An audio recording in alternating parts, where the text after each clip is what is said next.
Bon, lesinatsika nandroany momba ny resaka pluriel io exemple fa soratako amin'ny tableau io. Hôpital, hôpitaux.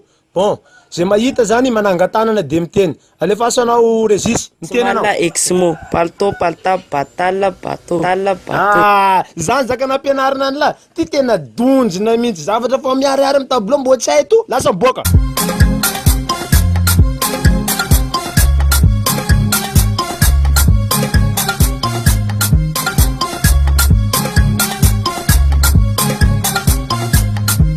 Ah, vadinao zany. Tsy zay vao trahatra eto eky nandroany. Amin'ny raha ty tsy sisy otina varavarankely nety lolo natao fifizana ambany fandrina. Tsisy lalana nety amin'ny 3e étage ambony be aty. Fekany. Ino ma mbola ijanonana eto iny? Anao tsy lolo lalana zorinao? Ino aty anao? Izy nefa avy eo zany anao sady boka ambony amin'ny 3e étage ty hidina ambany any. Sana iandra anazy hiditra amin'ny varavarana ty eto. Soaroa meko anao zany. Fa nandraiky boka tsy maintsy ho faty foana koa hitany eto. Zay tianao io. Oh, tsy soafa nety. Matsiro aty. Matsiro. Le lafo série. Era misy ino koa ty raha ataonareo ty ino.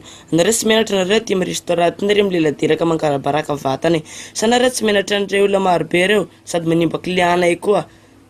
Ino koa manany ty? Anao miala teo anao.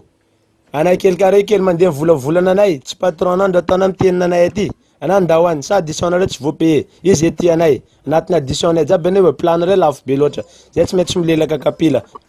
Le lafo série. Sadam, Karim. Saiknareo zanjy laolo. Anareo maleo mangalatra vadinakay anety laolo.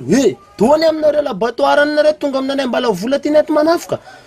Zanjy anareo matanjaka. Nareo boite tsiraikiraiky anareo tsika yady atsika. Voniko anareo nandroany de fa teneniko. Awata nareo angovo jiaby ty zanjay. Nareo voniko ay. Sireo zany natanareo reo nitambatra ay. Nareo voniko anareo ay. Anareo mitsangana. Ndao izy divo. Ino man mbola ijanonareo roa eto? Tsy nefa vadinakay matanjaka. Awa, boko matanjaka maro. Zany koa nangalak'olo roa io fa tsy raika foana. Andana izy tonga de divo. Ay, natare roa io mama nay tsofoka na eo. Reo voniko boko poteko ay.